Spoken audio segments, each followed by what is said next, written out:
Wait, really? Yeah. Did you seriously? That was a real countdown? Yeah, that's your real countdown. Ah, damn it. We were already firing, like, on all cylinders, so why not? I Okay, was let's see if talking I can. about dentures and gushers. Yep, cool. Let's see if I can bring this back to the thing I was going to open with. Let's see if this segue works. You can. I trust you. I believe in you. Hello, Internet, and welcome to Say Report Jr., the podcast you should be listening to, describe to. Damn it, I ruined it. I ruined it. Subscribe to and downloading every week. I'm Zach Sarwick. Oh, Dale Decker. I put subscribe and download together in my head as one word, and it became describe. That's okay. Wait. It's not okay. This is Oh, not. yeah, You should not describe to our podcast. That doesn't make any sense. I mean, it's okay. I think it's okay. Did you have an opening planned? I did. Oh. I sort of. I ruined that, I guess. It's okay, because I was just getting. We don't usually. That's what I was running off of. But I guess screw me fair. for assuming. To be fair, 83 other times we never tried. We've had, like, out of those 83, I think we've had, like, 4 planned openings, one of which was the Power Rangers anniversary opening. That's true. There was one episode where I just literally opened up reading the Wikipedia page for Digimon. Yep. So... Yep. What was your opening going to be? So it was going to be something akin to how well you can hear my voice. You can hear my wonderful tones that are completely unfiltered, unburdened by the muffling of facial hair, as I have once again shaved my entire face. That was my opening. My entire opening was about shaving. How about that? That's It was fine. going to be so much better. It took me an hour. It took me an hour to shave, Day. Really? Yes. That's crazy. At 11 o'clock at sorry. night. I got home after I was at work, both jobs, and then I went out for a drink, and then I went, now's a good time to shave. So at 11 o'clock at night, with two distinct work shifts and a couple of glasses of bourbon in me. Yeah. It's like, now is the time When to else? shave. When else would you shave? I mean, come on. Come on.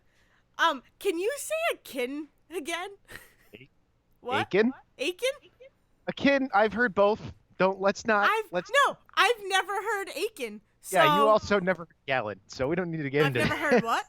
gallant. Gallant. We had this whole Gallant? discussion. Oh yeah, I don't remember that discussion.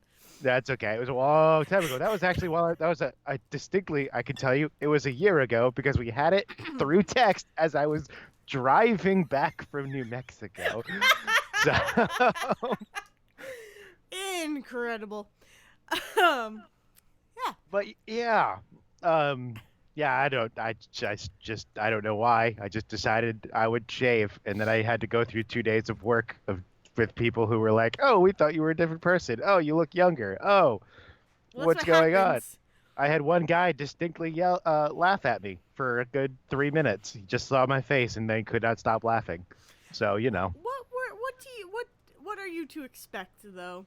I feel like that's what happens anytime someone has a beard and then shaves it. Like, you can't avoid that. It's unfortunate. But I don't think you can avoid it. I don't know. You really can't. I don't have a beard, so. So, anyway, now that that was not going to be a good. I just realized it was not going to be a good opening, actually. So we're good. We've lived through both timelines, and they're both terrible. How have you been? I've been good. Been watching movies. I'm eating gushers. You're still eating while we're recording at this point. Yeah. Listen, if people don't realize by now that I might have a snack during the recording, then they don't understand the show. That's true. Like, it's either alcohol or a snack. And this is going to be one of the two. Sometimes it's both. Sometimes it's both. Yeah, no. When did we record last? It was a week ago and then a Tuesday before that. So okay, so it's been a week and a half. We did record last Friday. No, we recorded last Tuesday. So we recorded last Tuesday. Yes. What movies did I see last week? We spoke this up is the to hard. we did a lot of cats and Star Wars talk last time. Yep. I know that you've seen Underwater, but I'm going to see that Oh, later that tonight, is so we what I haven't saw. done that yet. That's exactly what it was. Here's So the show. Here's the thing. I The won't say only thing I want anything. to know. The only thing I Oh, want to know. If I say I want to go see Underwater tonight, are you gonna jump in front of a bullet for me and be like, "No, don't see it," or are you gonna be like, "No, go see it"? didn't I tell you that I loved it? I don't remember, but there we go. There's my answer. That's Yeah. all I need to know. I don't I need to mean, know anything else. yeah, no, I loved every second of it. That's what I saw. So I saw Underwater, and I saw Frozen 2. Did we talk about We Frozen 2? talked about Frozen 2. So what did I see with Underwater? Why Have can't you seen no Bad Boys comes out today, so you wouldn't have seen that with Bad Boys I saw Underwater, last night. right? Oh, Um, this'll be fun. Try to remember what Zach, Dayle you saw. work at a movie You theater. weren't What came out here. last week? No, Uh, no. was it a I kids? know I wasn't there. I just assume I should know what movies came out last week. I Nope. know. You had seen Little Women by the Seen time Little last Women. episode. It was like a really good double feature. It was Underwater. I'm going to see Underwater and The Grudge tonight. Yep, did not see The Grudge. So, Mm, hmm, can call up to Devin and be like, what like is a it? boss? Did you see Like a Boss? Yes! There it is. That's what it was! Thank you, Zach. Yeah, it was Like a Boss in Underwater. And the order was Underwater Like a Boss. I want you to know something. We need to stop for 2 seconds. Literally, the question out of my mouth is going to be, what order did you watch those in? Because I was just about to stop you and be like, I want to know what order you watched those in because it's a specific. Yeah. Anyway. So it was originally going to be Like a Boss Underwater. No. I'm a big proponent of you watch the horror movie first and then come down with the comedy. Have a lighter movie at the end. Yeah, so that's but we did originally have Like a Boss and then Underwater. And I think it would have been fine. I actually think now knowing what the movies were, it would have been better. Excuse me. Is that because is Underwater the stronger movie? Yes. You want to end on the stronger movie? Yeah. Yeah. That makes sense. No, I understand. Yeah, so Underwater was definitely the stronger movie of the two. And just simply like a Boss had a lot of just problems with it and a lot of problems with believability and realism. You say this compared to Underwater, exactly, a movie that was filmed like 5 years ago. Yeah. It is about people underwater with monsters. Okay. Yes, that's. Thank you for getting to my thesis statement before I could get it out, Zach. But yeah, no, the more believable movie was the sea horror that I saw. And it's just like, cause science, like the science in Underwater, and I don't want to give too much away for you, cause I know you're gonna see it tonight, probably quite literally in an hour, maybe an hour and a half. Yes, I am actually gonna have to see Underwater first because The Grudge only has one showing and it's at 9:50. God, that's crazy. So the science in Underwater is so believable and makes sense, for what is presented in front of you. And the science of Like a Boss is that women can have jobs, and that's just unbelievable entirely. No, no, that's not even the problem with Like a Boss. No, no, it's not. No, exactly. Because I it's know. a terrible thing to come out of my mouth. No. Very good. At Anyway. least you recognize it. At least I hope everybody recognized that it was a joke. So that's not even. That's just you so deadpan. We're like, no. That's not the problem with it. No, I know. Yeah. Yeah. No. Obviously, very obviously. No. The issue was like character development and stuff. So the whole thing is that Rose Byrne and Tiffany Haddish have been friends since like elementary school, and you kind of get that, like, they were childhood friends, they went to high school together, went to college together, were roommates in college, and then built this business together, this cosmetic business. And that's great. That's well and good. I loved it. It was great. And then, like, it starts getting into like, the meat of the movie, and, like, Salma Hayek shows up and is like, I want to buy your business. I really love what you're doing. And then, like, that's when, obviously, the tension between Rose Byrne and Tiffany Haddish starts. I think their names are Mel and Mia. Um, but so Did they really? Did they really double M them? yes, yes, they Okay. did. Um, so and the whole like, there's a lot. The motivation behind Selma Hayek, I might say her name wrong, was that she like wanted their business, but she also was jealous of their friendship because she also went into business with her best friend and they had a falling out. Okay, And sure. so it's like, but here's the thing.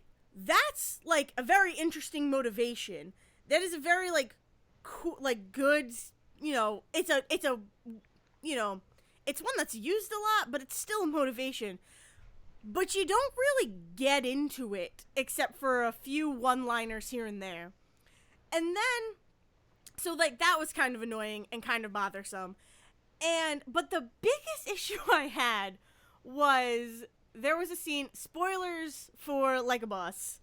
There was a scene where Rose Byrne calls Tiffany Haddish a bully, and nowhere, never up until this point in the movie, has Tiffany Haddish acted like a bully towards Rose Byrne or towards anybody. I was gonna say this isn't one of those Like, things where like she was kind of a bully in school, but Rose Bever's like, "You're my friend. I think it's cool." no, Then no, it's no, like, no, no, no, actually, it turns out she was just kind of a jerk. no. Not even a She's situation like that. No, she's not a jerk. She is like so kind to everybody. Like there is a scene, so they have a cosmetic store, right? They sell beauty products, they sell makeup and all of that. And there is a scene, she shows up to work kind of late, and cuz the whole idea behind their friendship and their business like partnership is that Tiffany Haddish is like the creativity and the heart, whereas Rose Byrne is the business and like the financial end of things. And so Tiffany Haddish shows up late to work. She is the one who mixes the makeup and has the ideas and whatnot. Tests all the animals. Got it. And so she walks in and she sees that there's a high schooler getting her makeup done, and by I can't remember the actress's name, but she's fantastic. Is this the one that's Stifler's mom? That's also in Legally Blonde. Yeah, she's also in A Cinderella Story and Two God, Broke she was Girls. on the Today Show, and I And I watched her can't name. I remember should her know her name. name because I have been watching her for years, and she's Yeah. fantastic. Yeah, Anyway, I can't remember her name right now, but she's amazing. She's fantastic. I love her. But she's doing the makeup for the high schooler. So Tiffany Haddish is like, "Let me step in. I'm gonna take over here." And so she goes, and she's talking to the high school girl like about that it's prom night or homecoming, and it's like a big deal dance. And she's like, "Listen, like, you don't need that much makeup, but here we're gonna add some to you. You're already beautiful, but it's a big night. I understand you want to wear some makeup." And she's like, just so genuine with this girl, and then like everybody in the store starts to feel genuine and like very kind and just like loving towards this practical stranger, right? But like, they're like, it's a kid, like we want to help her have a good night, and they're giving her advice about the night, like don't get pregnant, all that like funny, like there's like funny jokes thrown in there too. good advice. No, Good no, no, advice. no. But like Don't get pregnant. they're No. like they're like, just make sure that you have fun, like have like dance, but if you don't want to do something, don't do it. Like it's okay. Like it's your night kind of thing. And they do throw in the joke of don't get pregnant, do all that, right? Of course. Yeah. Because there has to be jokes in it, No, right? it's just, Because it's a it was just like so genuine. Like, don't get pregnant. yeah. But she's just so kind to this teenager, and then like it's revealed that she didn't have her pay full price, and Rose Byrne is like, we're going under, and you didn't have her pay the full she didn't pay the full price for that whole makeover we just gave her. And Tiffany Haddish was like, I just gave her the friends and family discount. It's her big night. Like, this is a big moment for her. And it's just like, okay, so right off the bat, I see that Tiffany Haddish is a kind, loving individual who, it's also later revealed, her and her mom took Rose Byrne in as like a foster sister pretty much, because Rose Byrne's mother was a fuck up. So it's like, cool, still not seeing the bully, still not seeing this terrible person that you're treating her as. I see the bully, and the bully is Rose Byrne, is what you're telling me. Like, it was really difficult, and it made me like angry during the movie. And it just like continues on, and then she gets called the bully one more time, and I'm like, it's just like, that's not, no. Why is she, why are you treating her as the bully when like she is just being kind and like wants to stay true to what the business is? And it's just like, it was just not fun. And it's, sad because that movie could have been so much better than it was. There are still parts of it that I absolutely loved and worked really, really well. But then there were just like these moments where it's like, you had it and then you lost it in the same second. Like, there's also like a big joke at the end, and I could almost bet like money on this that it was improvised. But Selma Hayek has like these like this big overbite the whole movie. And at the end of the movie, Rose Byrne makes a joke about it. And it's like, why didn't that get brought up earlier? Why didn't we get a backstory of like, the reason why Selma Hayek is in this business is because she felt like she needed to be beautiful. She didn't feel beautiful. She got made fun of and all of that. And like, her whole idea is superficial. Like, it's makeup is there to enhance you and is to help like ugly people look beautiful. It is not just an additive. It is like what you need in order to be beautiful.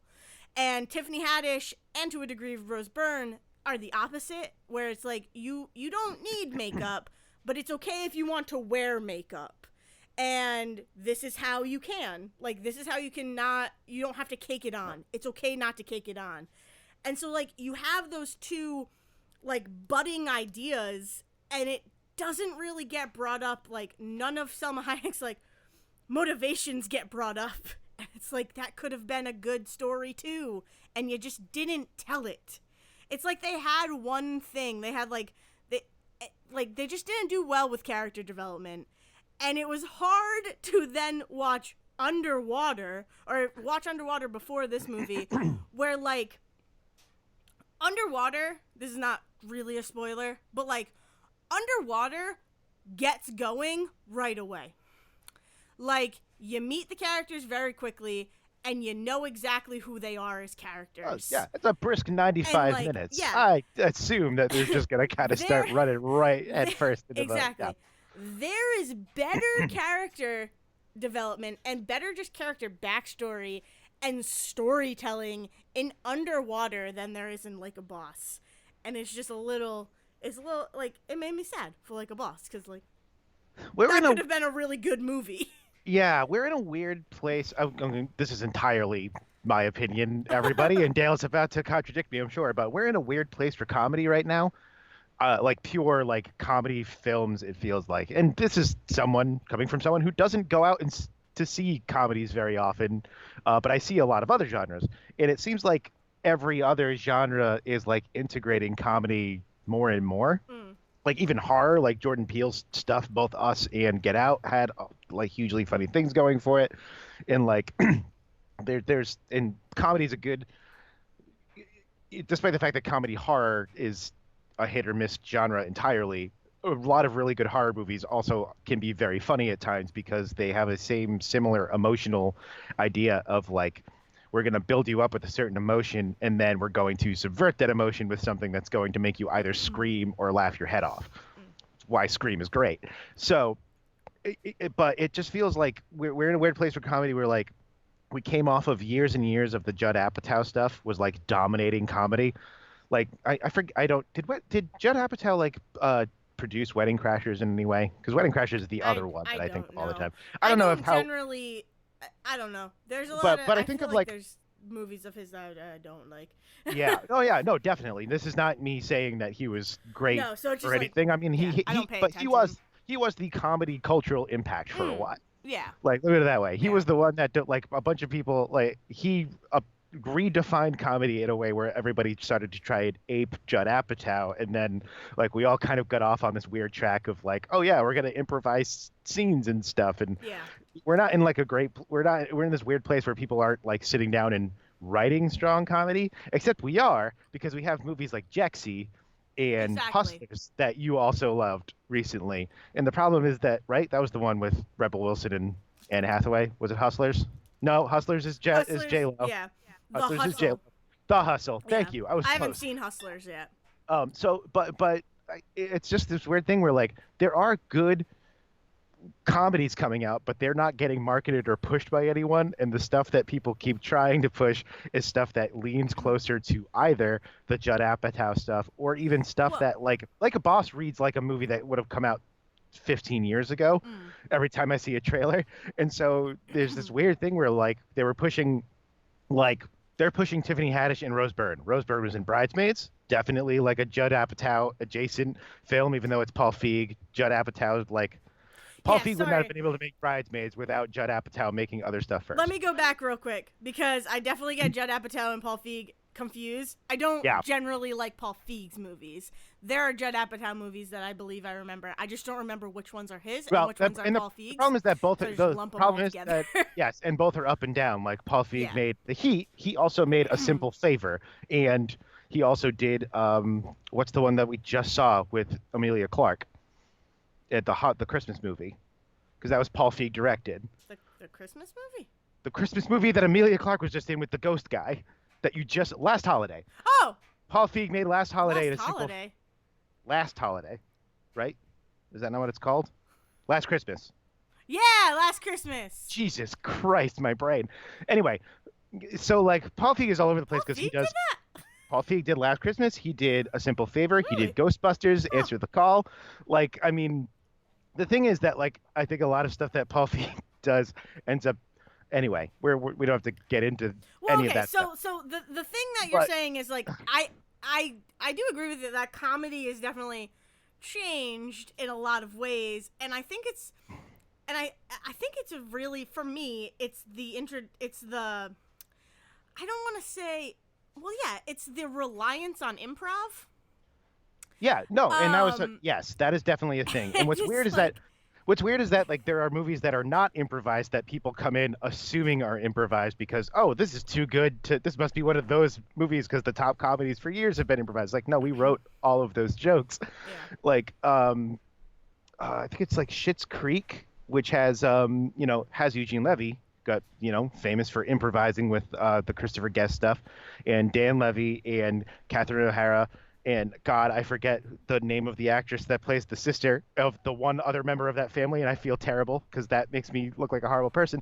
But like that is a movie that someone sat down and was like, "Oh, you got how much do you guys improvise?" And he was like, "No, we write most of that because like people just assume Eugene Levy as an improviser and great comedy is improvised now." Yeah. That everyone's like, "Oh, that was improvised." Like, no, we sat down and like writers wrote that. Like writers Yeah. have a job, Yeah, and so we're that's we're the in thing this about weird comedy. place. Yeah, we're in this weird place. We're coming off of Judd Apatow-ish stuff being the dominant force is now like trying to like reset itself, and it's like and it just feels like they don't know how to market the stuff that's really good. The stuff that's okay gets really pushed because it's got big names in it and people that were in great comedies before. It's like they'll push those, but then you also get things like the Bad Boys movies have always been very funny. I assume Bad Boys for Life has a bunch of comedy in it on top Oh of all of yeah, the action. but well, And I'll like get to and Bad like Boys for Life. horror movies have comedy in them now. So many dramas have great comedies in them now. Ocean's 8 is hilarious at times. Well, It is also like a great crime movie. So it's like somebody we so much of like comedy got integrated into other genres that like the like pure comedy genre of film got kind of like pushed aside for a while. hmm We just got to figure out how to get back there and be like, how do you market the good comedies again and yeah, convince people that like it's worth going to see a comedy movie with people that you might not necessarily know or might not even necessarily think as comedians. Or, I mean, Adam, oh God, what is his name? Because I almost called him the guy from frickin' Maroon 5, the guy in Jexy. Adam Adam Levine or Levine. Levine, not Adam Levine. That's the Maroon 5 guy. Yeah, it's Yeah. it's Adam Devine. Devine. Yeah, Divine. There we go. Divine. Fine. Like he's He was on Comedy Central and Workaholics for years. Yeah, And like he should be pushing comedy film. yeah, It's weird that like part of the problem with that is that they marketed that movie to be something it wasn't. yeah. And like The Hustle is like Rebel Wilson, huge comedy actress. Anne Hathaway has been funny for years, but for some reason we were like she was in Les Mis, and now it's really hard to push her in comedy. No, I mean I think The Hustle got marketed as a comedy. I think No, The it got marketed Hustle. as a comedy. I think it got marketed though as like a. It got. I think it got one. It got marketed really heavily as just the Dirty Rotten Well, Scoundrels yeah, girl remake, which is yeah, always the thing that's going to kill a comedy now. yeah. That's the other problem. Again, with going back to Paul Feig, is that you put women at the head of comedies, and immediately you get Ghostbusters syndrome on them, which fucking sucks. Mm-hmm. So. Yeah, the thing about comedy is that comedy is very. I want to say comedy is easy, but there's levels to comedy. But like it's easy to make a situation funny. You just need And to. in a lot of ways, And, comedy is pure escapism. And the problem is that I think we're in a place that pure escapism is not the thing that gets marketed well anymore. I don't know. Yeah, it's just comedy's different now, and and I'm okay that that's integrated with everything, and I'm okay that like I don't know. It's interesting. Comedy has always been in everything, so I think making a comedic movie is like it takes a little bit extra work, but it also like improv is not the way to. Every scene cannot be improvised. And like I was reading, and case in point, the Bad Boys movies. To segue into what I saw this week, the Bad Boys films are most of the lines because Michael Bay hated the script. Most of the interactions between Will Smith and Martin Lawrence are improvised. And like that movie cannot balance its action and comedy to save its life. Like it does not do a good job of it. And I don't know if it's because the comedy wasn't written. I don't know if the comedy wasn't because the comedy was improvised. Because let me tell you, some of the comedic moments in Bad Boys and Bad Boys 2 are very good, but then like the action comes in and ruins everything. Or flip side, there's action that is just perfect, and then you have a joke thrown out, and it's like, it's not the time. It is not the time to have improv right here. Or it's not the time to have a written line about, like, I don't know, penetration or something. Like, it's not the time for that joke. You need to find the balance. And I will say, Bad Boys for Life, Bad Boys 3, because there's a Bad Boys 4 coming out. Already? Spoilers. Yeah, it's in pre-production. So way to not save the title, guys. So Bad Boys for Life does a really, really good job of balancing its action and comedy. It felt like a legit movie this time around. And here's a big part of that. Michael Bay, not the director of that movie. Well, but the thing about Bad Boys and Bad Boys 2, the thing that's bad about them is the script. It's not the directing. It was kind of like Right, Michael Bay had to do what he had to do to make those movies better. And so I'm not going to wholly blame Michael Bay. I am one. I mean, I am in part because you were like, well, this script is bad, just improvise a thing, and that's bad directing in that a director who doesn't recognize that his two comedic leads, like yes, Martin Lawrence and Will Smith, this was both of their first action films. Yeah. I looked it up just to make sure I was right. This was like a big thing that like the big reason that like Bad Boys became what it became is because they went and like marketed the idea that we got two black comedians to do an action film. And like that, and then it became like not only a cultural touchstone for this is the first blockbuster with these two black leads that was like huge in the 90s, but also we got comedians to do action. And then it kicks off Will Smith's action career. But nothing has ever been, I mean, while both are, Martin Lawrence especially had done stand-up, there was no implication that either of them were improvisers. So it is in fact bad directing that their director did not go, oh right, you're also not good improvisers. Yeah, fair and like enough. to be like, and to like not go take a look at one of those scenes and go, oh yeah, this imbalance happened. We need to go back and fix that. because Michael Bay thinks that the way to fix the scene is to add an explosion. Yeah. Like, I mean, that's fair. so that's what I mean when There's I a say lot of like that explosions. Michael Bay was not part of this, and that I think what you ended up with, I think there's actually two directors on this film, were that you end up with people who understand who they're working with better. Mm. And so they can balance that out. So who knows? Maybe something did end up getting improvised, and what they did was they reshot the scene to better integrate the improvised line. I'm sure what Michael Bay did was go, I don't care, just improvise the thing, and then the explosion happens, and they did it in one take, and then they moved on. Mm. It's I like mean, that's like I think that's the sort of thing that happens. yeah. I don't know. I don't know. I only know based on. Yeah. I wish I could know more about the I mean, you projections know, and whatnot. the other thing is you would know better. I mean, ultimately, you've seen the movies, so you would know better than Have that. you not But seen Bad Boys and oh Bad Boys 2? no, Okay. no. I've seen Yeah. bits and pieces of things over the years. Like that's I yeah. mean, I fell asleep during Bad Boys 2, and I feel a little bad about that. But like I fell asleep over all the filler stuff. I feel it's like I got the gist of the movie. And here's the thing: like they're not great movies, but I still find myself enjoying them.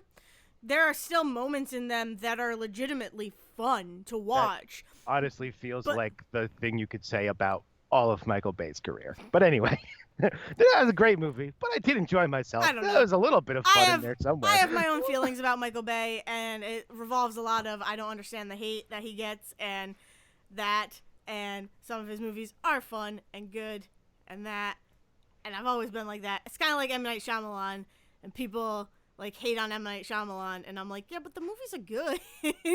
They're still good. They're still fun movies. They're I not don't know. perfect. I don't get that. But anyways, Bad Boys 3, like I said, did a really good job of like fixing all of its problems from Bad Boys and Bad Boys 2, and it's freaking amazing. And now I can't wait for the fourth one, which I don't think I ever would have said before. Cause like it brings up a lot of really cool story elements and really like just like they built a world. They built a bigger world for these two characters to play in, and now more characters to play in, and that's what is exciting. Um, the other movie I saw last night was Doolittle. Oh God, the movie that literally until yesterday I thought was a Disney movie and isn't. Yeah, no. That was a movie that I I, could have just I don't know. I just assumed because Robert Downey Jr. Because you know what it was. I think in my brain it was just like I don't know if they were or not or they're not anymore. I don't know. But the Doolittle movies, the original Doctor Doolittle movies, I swear to God, including the not the like original and the Eddie Murphy ones were on Disney Plus, and then they disappeared again. And so in my brain, I just assumed that that meant that the new Doolittle movie would be a Disney movie. no. So Nope. No. it also just seemed like Um, the type of movie that Robert Downey Jr. would do because he was under contract with Disney. no. No, Uh, it's kind of cool that it's not a Disney movie actually, but it's fantastic, and apparently the internet's hating on it, and I I don't know mean, why, and it I, pisses me off. everything I have read so far, I mean, I don't know, maybe I'll go to see it, maybe I won't, maybe I'll see it on streaming at some point. But like, I mean, so far the general consensus just seems to be like, again, everyone was like surprised that it wasn't a Disney movie because it feels like Robert Downey Jr. just walked on set and fulfilled a contract and walked out again. Like that's what that's what everybody seems to think of this entire movie Which is. is It feels like a ridiculous. bunch of people just fulfilled a contract and walked out the room again. I don't get So, that. I don't get that feeling of looking at, oh, it's Robert Downey Jr. It must be a Disney movie, just well, I because mean, he's in again, Avengers. Like, yes, I mean, yes, that's his thing. but He was brought back to life like contractually like by Marvel and then by Disney. And so for this to come out immediately after Endgame last year, which was his swan song, ugh. but then not only that to be like it again like it just a bunch of people just like felt like he didn't want to be in this. So who knows if he did or not, who knows if he just like if he got I But mean it doesn't matter if he where is got the that even coming from? I mean they're cutting it from the again I'm getting the impression I don't know because I'm gonna see it or not whatever. I think I'm gonna go. I assumed that when this movie, the original Doctor Dolittle before the Eddie Murphy one, the original Dolittle was a fucking like disaster. That's why it's considered one of the biggest flops in history. So the fact that I saw that they were remaking that one was a thing that made me go, I need to see this, because why would anyone remake that movie? So I was going to see it anyway, but like it just feels like let me do it this way. It feels like Universal, who did make this movie, is capitalizing on Robert Downey Jr. being in this movie, which of course is what you do with your star. But it just feels like the sort of thing that goes, hey, by the way, this thing was made like 3 years ago, but now that Robert Downey Jr. just did this after Endgame, now we're going to put it out and make all the money off of it. Like you can kind of feel that in the marketing, because it's just Robert Downey Jr. over and over and over, including in the first original trailer of this, an animal talked once. In the original trailer of this movie, an animal talked once, and then a bunch of people were like, wait, animals talk? And then they had to redo the entire trailer to make you go, oh yeah, that's right. The animals are talking animals in this movie. Like that was a thing that they definitely remade the trailer because they were like confused people by it. So it just has a like whole feeling around it of everything, every part of this movie feels like someone is trying to capitalize off of something. And of course it's another remake, which is a thing that people are just freaking out about these days.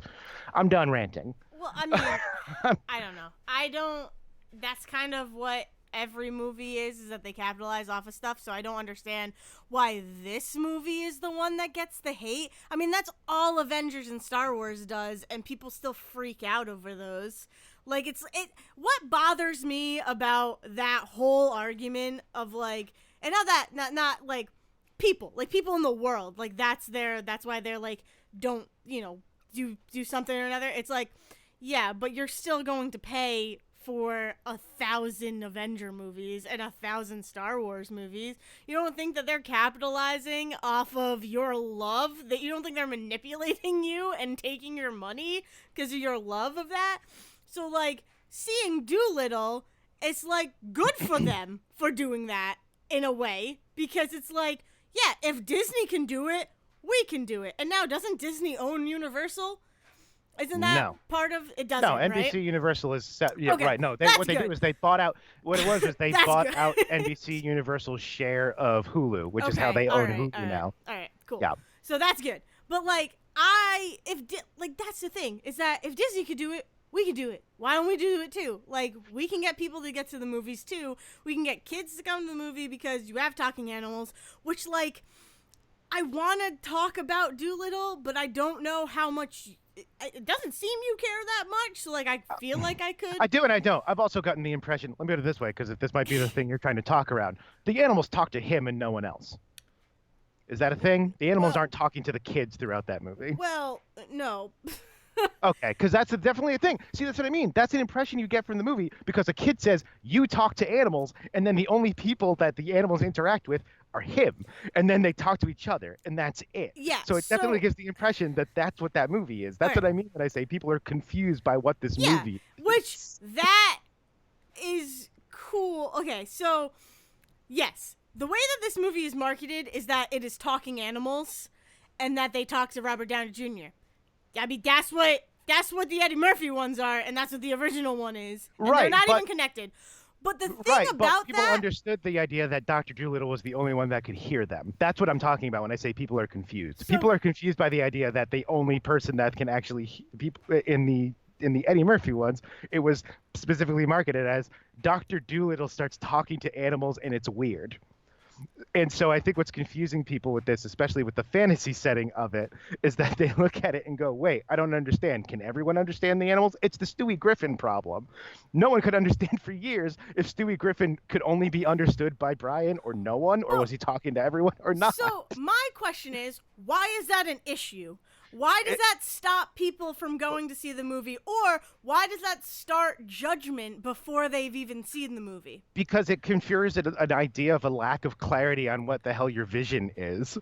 This is what we were talking about when we talked about the trailers before, is that your trailer needs to give people an idea of what your movie is. And if the idea is there's talking animals and a dragon and it's Robert Downey Jr., cool. What's the fucking story? Why do I care? Why do I care who Dr. Dolittle is? Why do I care what Dr. Dolittle's journey is? I don't give a shit. I don't give a shit what Robert Downey Jr. is doing unless I know what the fuck he's doing in the movie. But that's like, I need a log line. What is the log line of this movie other than Robert Downey Jr. plays a guy who can hear animals and maybe the kids can? We don't know. That doesn't Okay. mean anything. I don't know what that All means. right. I don't know. I don't get it. I don't think I'll what ever I get it Because because the what I see is a bunch of people that just went, hey, you know what we can do? We can do big CGI stuff and put Robert Downey Jr. on a thing, and if he does an incomprehensible accent, people will go see it. Cool. But what you want me to do is go Iron Man and go see a movie. Like, no, I need more than that. I need to know why I care about Doctor Dolittle. Like, I mean, because I kind of see what you mean, but I don't see why it's enough to be like to write it off. Like I don't because I don't have because this honest, I don't have the physical means to be like I'm not going to go see that movie because it doesn't it's give me enough in the trailer. it's not even a matter of like I'm not going to write it off. What it's a matter of is like, look at me. I work 70 hours a week. I'm going to go see two movies, one of which came out a Yes, month ago, you at the have beginning to of the month, pick and and one that's going to choose.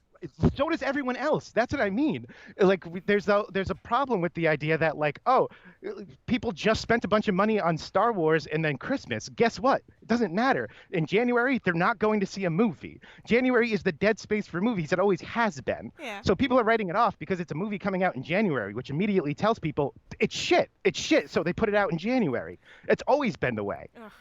That's so I see that and I see Universal going, we're dumping this shit out here because honestly we don't think it's very good and we don't think Robert Downey Jr. has a lot more going for him now that Endgame's out. That's just He's out sad. he's out of the MCU. So you know what? People we have to put it out now while people still remember Endgame or they're never going to fucking remember that Robert Downey Jr. is again. Mhm. Cuz honestly, outside of the MCU, he hasn't made a great movie. The Judge was a flop.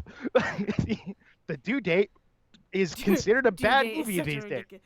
Yeah, Due Date's exactly. funny. Due Date's funny, but it's a fun ride. But I mean, like that's what I mean is that like there's context to more than just people are writing it off Okay, because but that they okay, see but bad headlines. so And here's then the critics thing. are going to see it, and the only people that are writing headlines about it are writing headlines that it's already the worst movie of 2020. Which is ridiculous to me because it has so much going for it that yes, it doesn't there is a love story and all of that going on, but then it's, Robert Downey I didn't Jr. even know that. I didn't Yeah, know I there know. was a. I didn't know there would be a love story. That's what I mean when I say the trailer doesn't even give you Well, that. As it's far a as I knew, love there were it's a three humans in loss this movie. it's a loss story, like it's a love loss story. But yeah, but here's so it's okay. If people don't go see it in the theater, fine, whatever. But then it's the afterwards that I don't understand because like if it's streaming, like I know you will probably watch it at some point because it'll be streaming and you're like, what the fuck? You're like, why not? I'll watch it, right? But I know that there are also people in there who are like, I'm not even going to give it the time of day. But it's like, but why? That's because That's the part I don't get. Because 8 other things are going to come out the same day that it goes out into streaming. Okay. It's a gluttony of content issue, and it's also I mean it's any number of issues, but like it's the problem is that no one has time to see everything anymore, and so like at some point like and this is how we got trailers that give away too much. We got to this point because what was happening was that a bunch of people weren't seeing that people weren't seeing a bunch of movies, Yeah. and people went, we need to tell them everything then, otherwise, so they know what they're getting into. And that's obviously not the way to go either. I'm not asking for everything to be in the trailer. I hate that too, but it's just like, Yeah. I need an idea of what your story is. I don't know what the story of Doolittle is. I know who the character is. I know some of what happens in there, but I need to know what your story is because otherwise I'm not going to go see it because I'm going to see a story. That's what a movie is. Not all movies. There are movies that are not stories. It's a whole other thing, but those also have to be specifically like tailored in marketing so you understand what you're getting into. But Yeah. like I couldn't tell you anything that happens in that movie except a dragon shows up at some point and I don't know why. And what I do know, here's a headline I read because it's the headline that's actually going to make me see this movie. IO9 goes and puts out a headline. Yeah, I Dr. saw that. Little's a movie where Robert Downey Jr. sticks his arm up at the ass of a dragon for some reason. That's more than I know about the movie now. Like I don't. What they did was they made a couple of really good teaser trailers for Doolittle and never put out a trailer that actually explained what the hell was going on. Mhm. And that is a marketing issue. I Yeah. agree. I'm Yeah. trying not to put that on the movie itself. But quite frankly, I don't have the time to go watch a thing where I don't know what's going to, like, I don't have at least an idea of whether or not I'm Yeah. going to like what's going to happen. Yeah. Yeah. I don't know. I just there are like people on the internet who just Yes, there are also like people who just like, oh, Robert Downey Jr. is just like fucking phoning it in and catching in his check now. yeah, It's like, maybe he is. That doesn't mean he can't give a good performance. yeah. I don't care My about that. thing, and it will always be my thing, is like automatically saying a movie is bad, like automatically just being like this movie is gonna be terrible without giving it a chance to like show you it's terrible. Do you know what I mean? Like, Yes. and I'm not saying like, yeah, I don't know. Like, Well, again, this is how we get into the reviews and critiques yeah, problem. we've talked about that to death. Like, we've Yes, talked about it's that just a like lot. it's But just it's like just like I can't understand that. And like, yes, you've explained it. I've heard it explained to me. I am never going to understand it. Well, that's a lie, because I understand where people are coming from. I'm just never going to you're never going to be feel that the person. same. Like, I'm Yeah. never gonna feel the same about that, and that's why like movies to me, I view movies on such a different level than other people, and it's, you know, whatever, and their opinions are still valid, but it's when I bring up a movie and automatically someone is like, oh, that movie's terrible. Oh, so you've seen it? No, I just heard it was terrible. Then what are we even talking about here?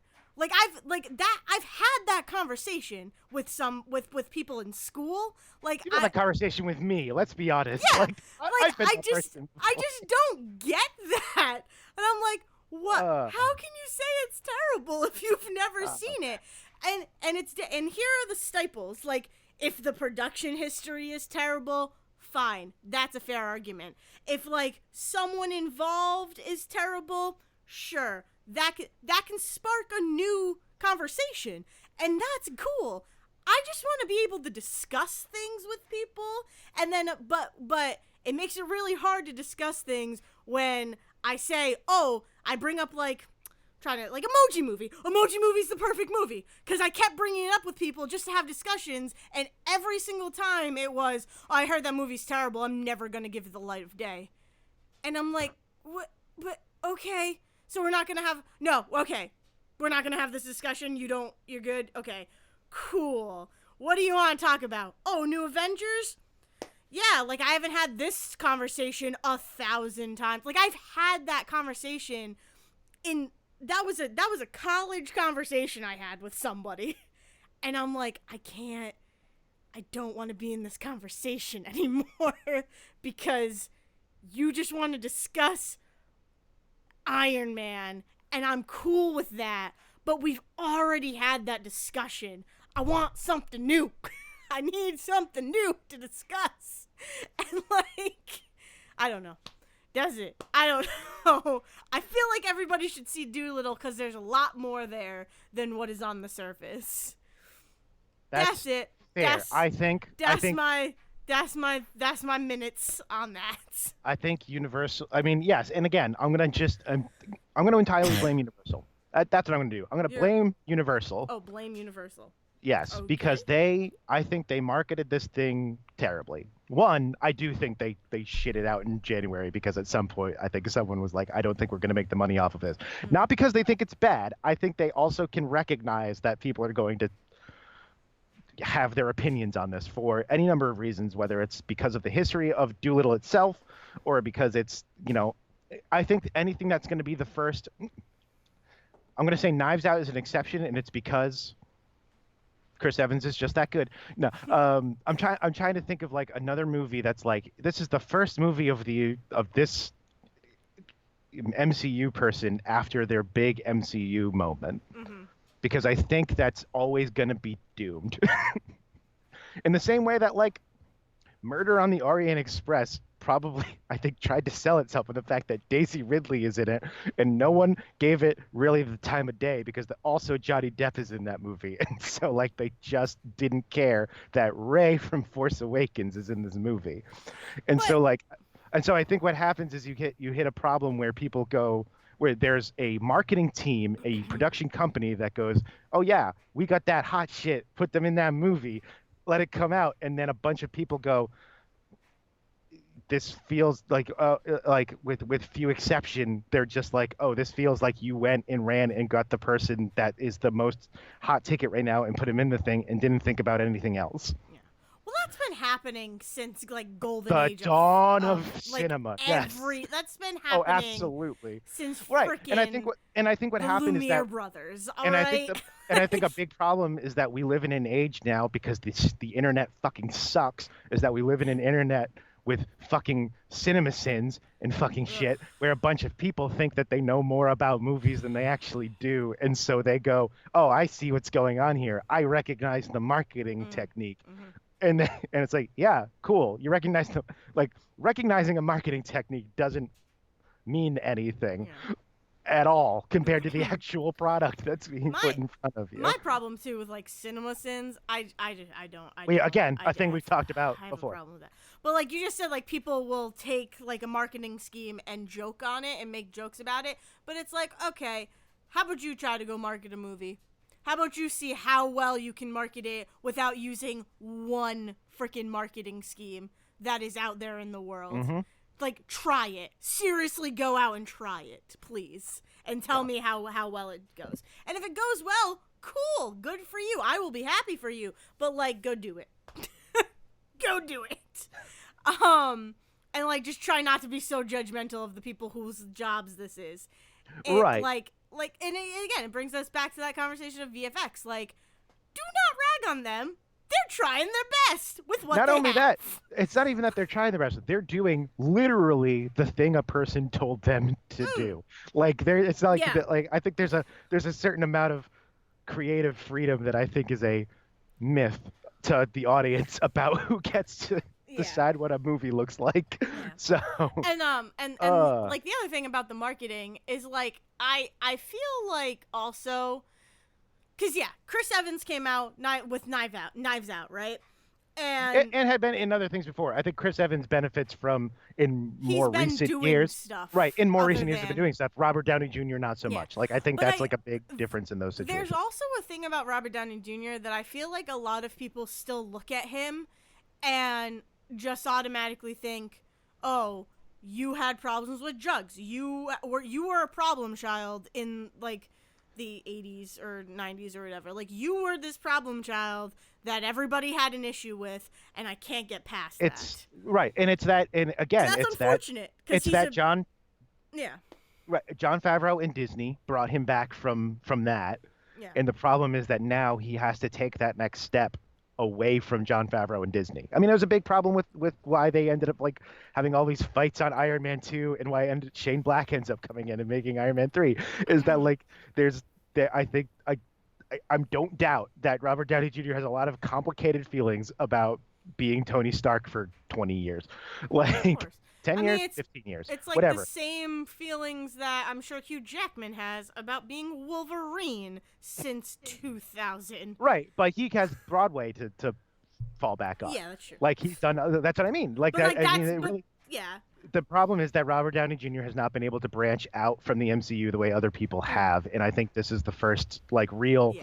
this is the first blow of that, and I hope what he needs to do is he needs to do what Chris Evans just did with Ryan Johnson, which is sit down and do a smaller movie. Yeah. I think his problem was that he somehow ended up in a much more bombastic film than he should be.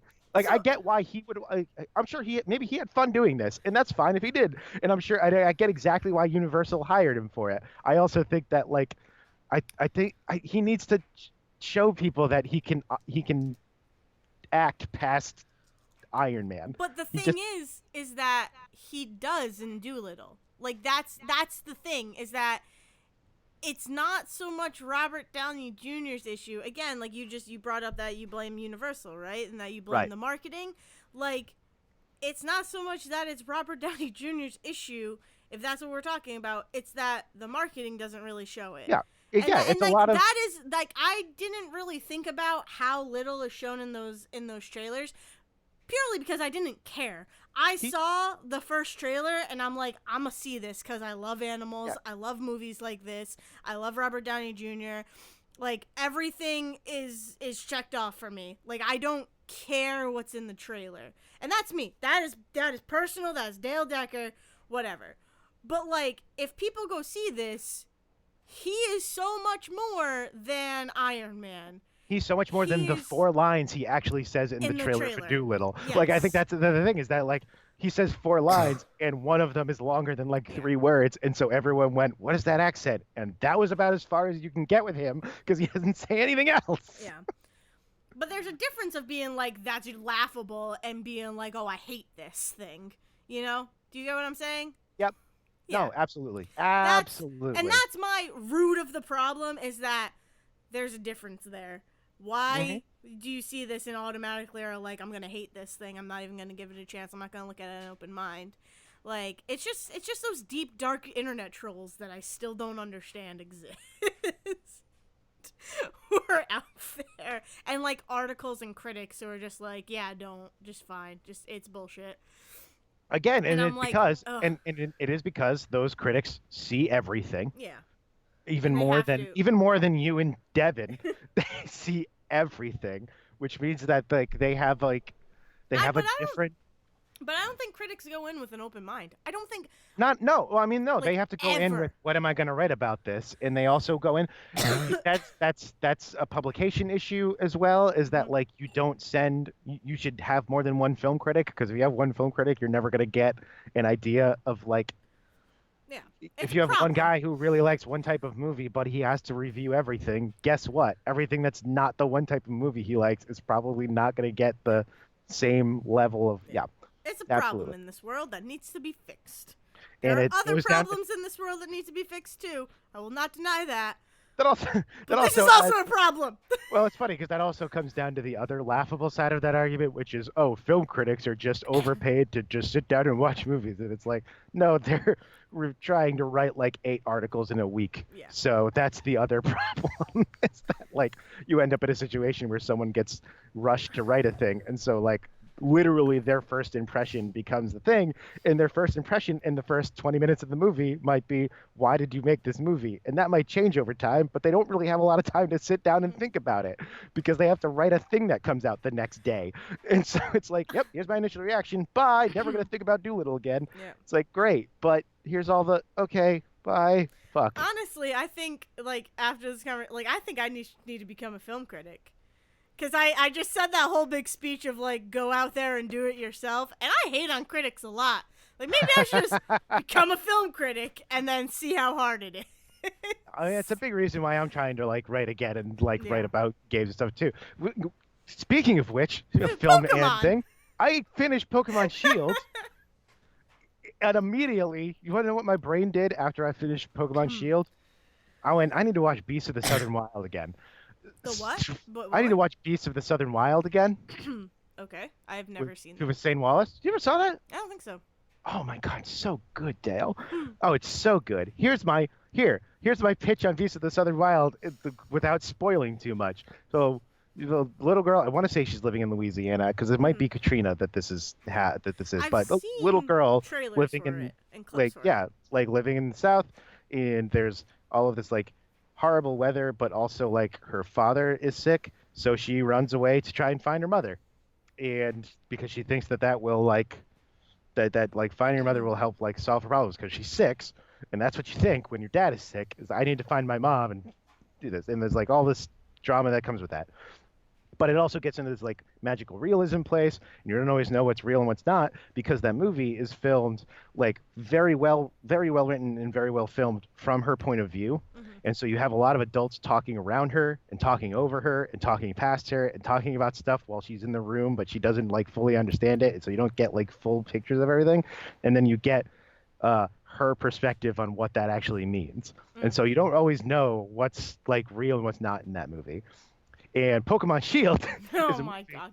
Pokemon Shield is a game where some guy is trying to maybe save the future, but also going about it by doing disastrous things to the climate now. And every time your character tries to help, a bunch of people say, "Don't worry about it. We'll fix this. Go do your thing," and they shove you away. To go do your Pokemon training kid thing and let the adults in the room deal with it, and then they continue to fuck it up worse. Well, So Pokemon Shield has one of the best Pokemon stories.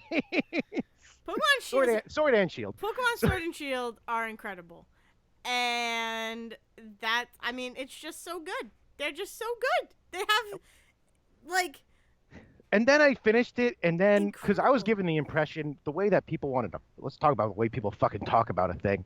The way that people were talked about Sword and Shield, I was under the impression that I finished the story and that was it.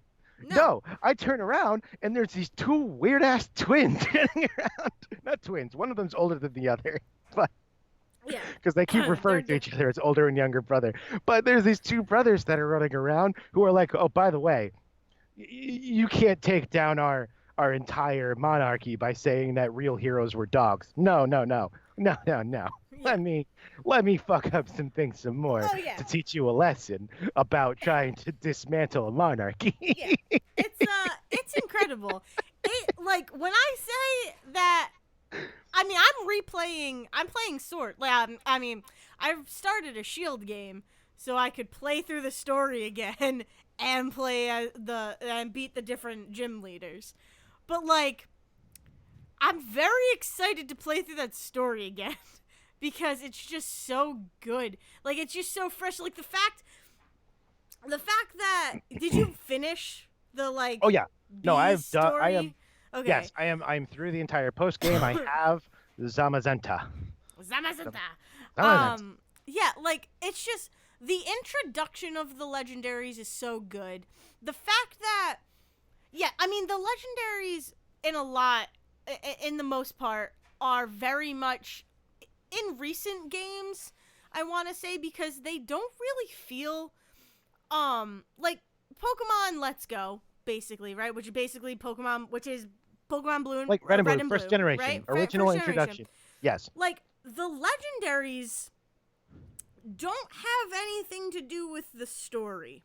Not just that, they don't have to do much with With anything. You're anything. just told they're a You legendary yeah, Pokemon. you literally just Like, find them you can in yeah, warehouses and you can on like find an island you can and in find a cave. books. You can find books and stories. Mewtwo gets an entire fucking story through books that you find in an Yeah. old mansion, Hmm. and yet the only time you have any idea what Articuno is when you catch them and they're in the Pokedex. Yeah, exactly. Like there's and that's cool to me that it's like, okay, cool. So legendaries do not mean a thing in Kanto. Interesting. That's No interesting gods, culture. only man. Yeah, like all right. But it's like it's also interesting because like I think like Arcanine I believe was supposed to be I could be wrong on this, but I think Arcanine was supposed to be a legendary Pokemon. I could be getting that confused with Entei because I know Entei, Suicune, and Ryoku Yeah, those are were definitely supposed to Pokemon be. I recognize. Were Ugh. are you really? No, God, no. Are you Arcanine, I do. I don't know what the other words were you just said. wait, really? No. They're the quote unquote legendary dogs. They were gonna be the Which generation? legendaries. I think they show up in Generation 2, but Okay, see, I yeah, believe they were supposed to be the legendary. I could be wrong on this. I could have my Pokemon like the history legendaries backwards. of Silver and Gold, and then that changed. I think they were supposed to be the Gen 1 legendaries, but because of Arcanine, they weren't. I think something to do with Arcanine and legendaries. I believe.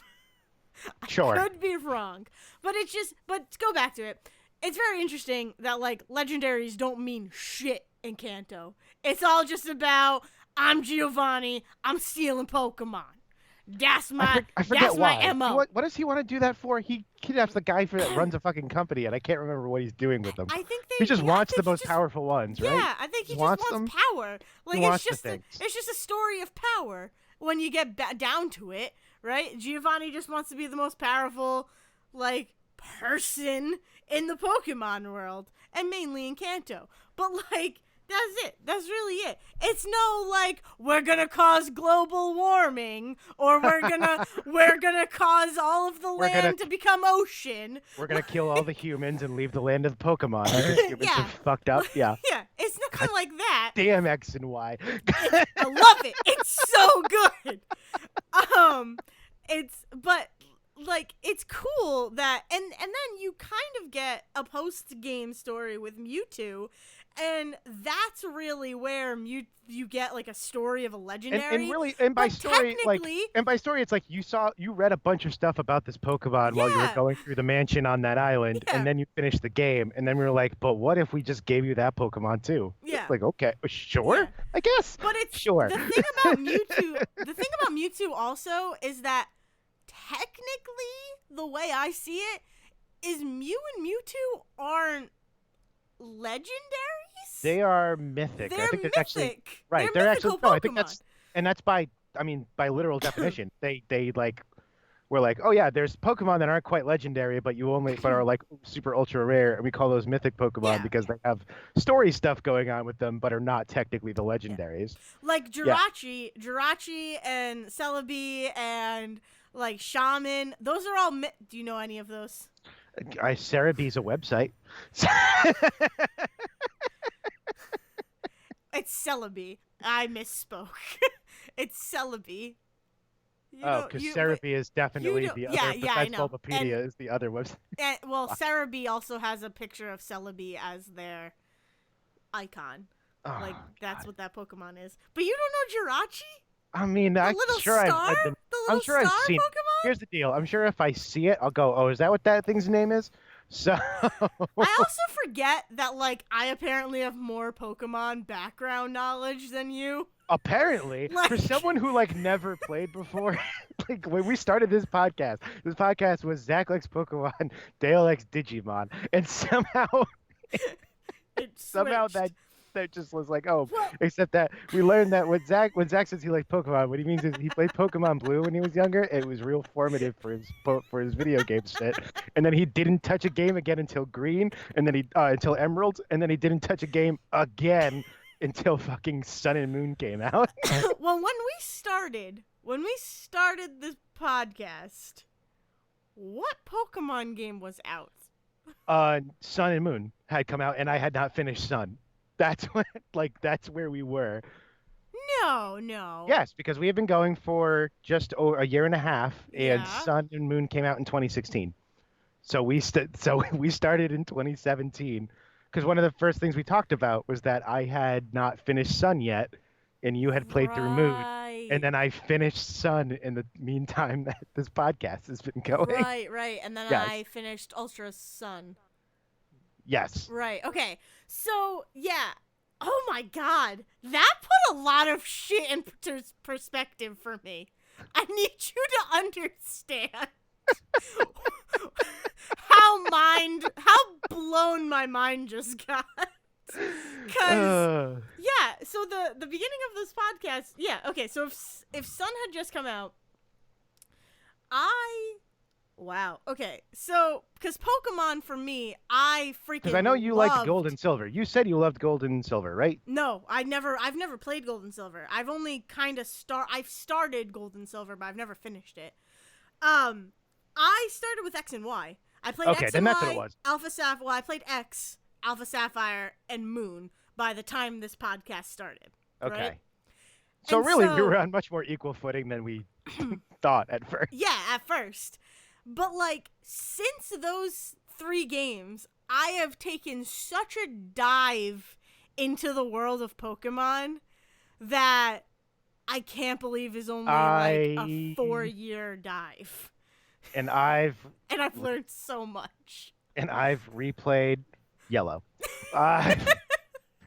And started Pretty much. Gold, and by the time I hit the 8th fucking version of Unknown, I screamed, and I haven't touched Gold yet.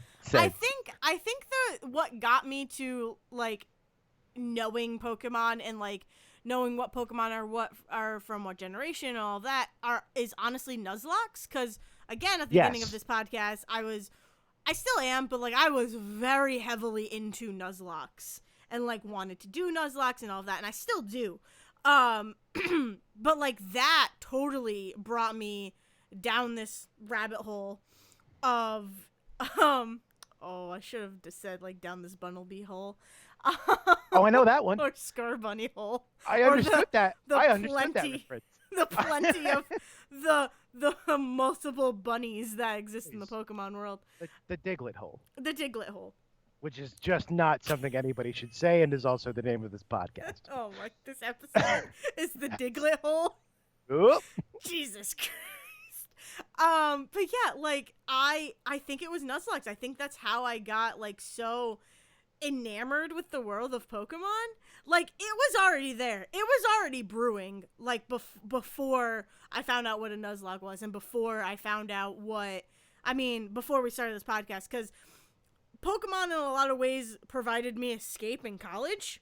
Like it really did. Like it was this. I didn't bring a PS4 onto campus because I heard horror stories and I just didn't want to deal with that. So really, Yeah, the Wi-Fi is really terrible on a campus. yeah. So I mean, you're not wrong. You're surrounded by concrete in a dorm room. So like, and you know, my roommates had PS4, so I was like, I'm cool. I'm good with like that. I can play their stuff. And another roommate of mine had a PS3, so I'm like, cool. I can play through Shattered Dimensions again. Like, this is great. I love it. I still can get my video game fix, but I got a 2DS for Christmas one year, and that became like my system, and that became my thing to play during school, and to just sit down in the common room and be like, hey, I'm just gonna play some Pokemon right now. I'm not gonna think about anything else. I'm gonna dive into this fictional world and just have fun with it. I'm gonna be 10 years old. Yeah. I'm gonna catch wild animals and make millions of dollars. Exactly. I'm gonna become a child millionaire.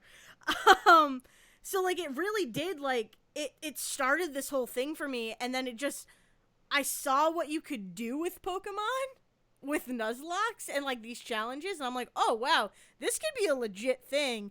And that's how I am where I am today with Pokemon. And I can't believe it's only been like a 4-year span. Almost. Yeah, 4 years, right? Yeah, I guess. So anyways, what were we talking about? Legendaries. I really fucking love that these later games like Sun and Moon and Sword and Shield, the legendaries have a lot to do with the story of the game. And have caused like multiple and timeline bullshit for the entire franchise because of it. Yeah. Like there's story bibles for the entire line of Pokemon generations that are like, well, technically this is a sequel to this, and this is only a sequel to this, and they branch here in some sort of weird convergence. And I think that's why X and Y, Alpha Sapphire, Omega Ruby, Sun and Moon, Ultra Sun and Moon, Let's Go. I wouldn't include Let's Go. And Sword and Shield are so big for me. Like I got into Pokemon at the right time for me, because all of those games, the legendaries are part of the story in some way or another. And I can't really remember if they are in X and Y. I could be wrong. I mean, X and Y. So you have you have the Flabébé story. Yeah, the whole other thing. But that's the story. That's the story. I can't even pronounce the legendaries from X and Y, but the like Groudon and Kyogre are the ones about basically global warming, where they're like, we're gonna use these to kill everybody. We're gonna use these to wipe out humanity. Humans have ravaged the land. Yeah, we're not worthy of So like that was the first time where I'm like, oh my god, like the legendaries have a deeper meaning. Well, it's like somebody went, man, like we made some real powerful Pokemon. It's like someone's like, man, we made some real powerful fucking animals. How did humans evolve in this situation? Well, that time's coming to an end. But yeah. And then Sun and Moon, like Lunala and Solgaleo, you have them with you throughout the entire story. The fact that they evolve from Cosmog is incredible to me. The fact that they evolve at all is so cool to me. And like it was the first time where you could really easily, at least for me, this could be different. This could have happened before. But in my playing of Pokemon, it was the first time you could easily get both legendaries in one game, and where you could put a legendary on, you could raise a legendary from its baby form, from its like first get that legendary and that Ditto form into that daycare Let's do this. Yeah. And like it's the first time where they have so you it's just like this first for me like this time where it's an evolutionary line, and it's kind of explained that even though they don't have genders, they're genderless, that it's believed to be a female and male variant of Cosmoem and Cosmog.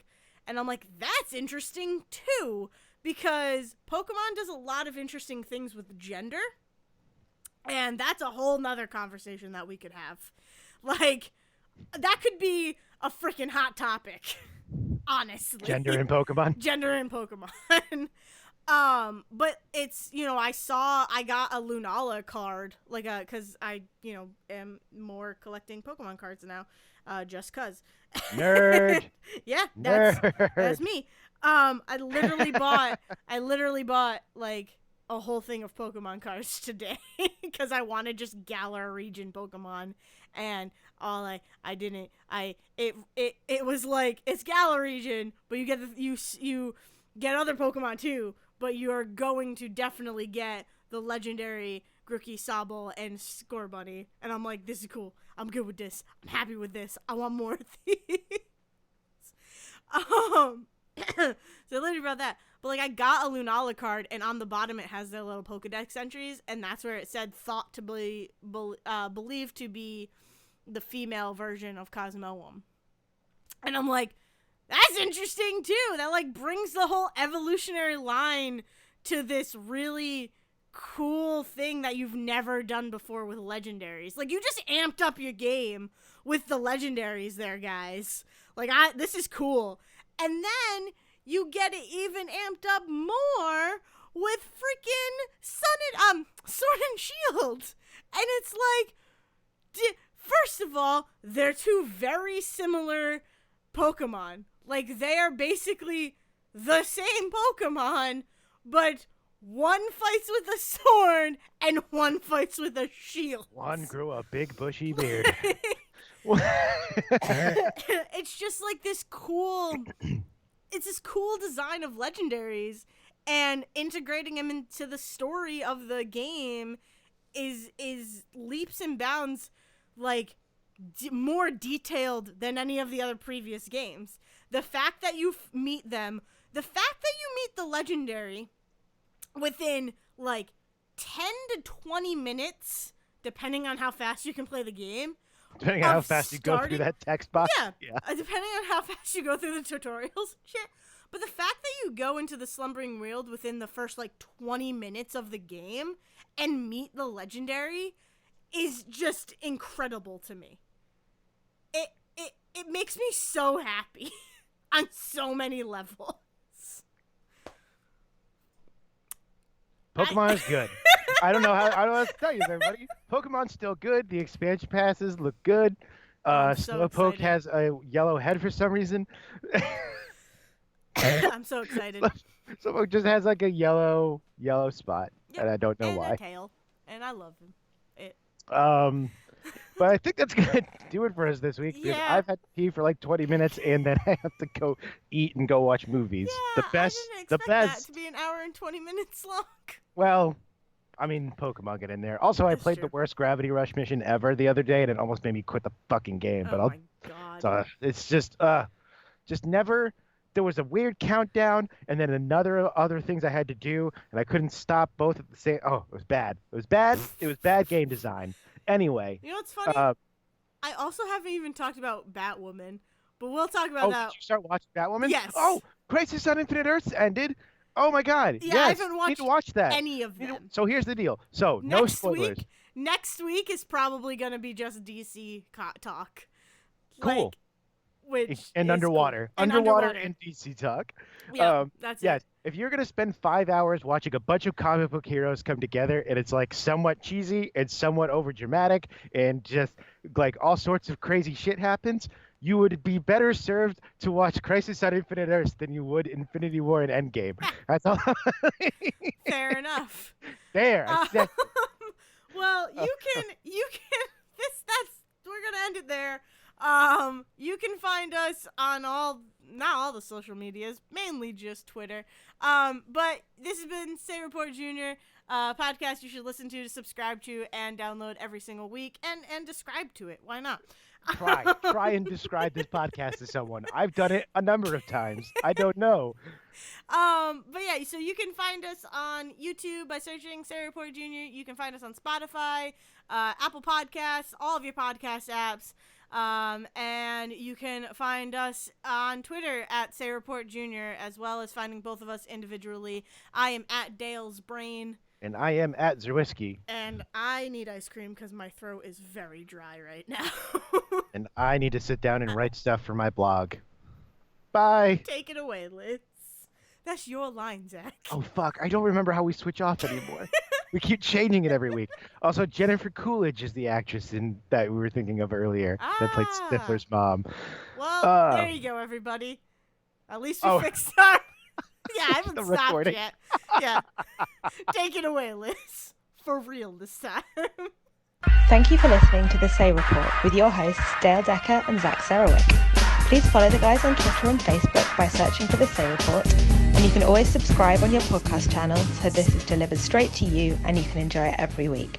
With apologies to your mother, we'll see you next time.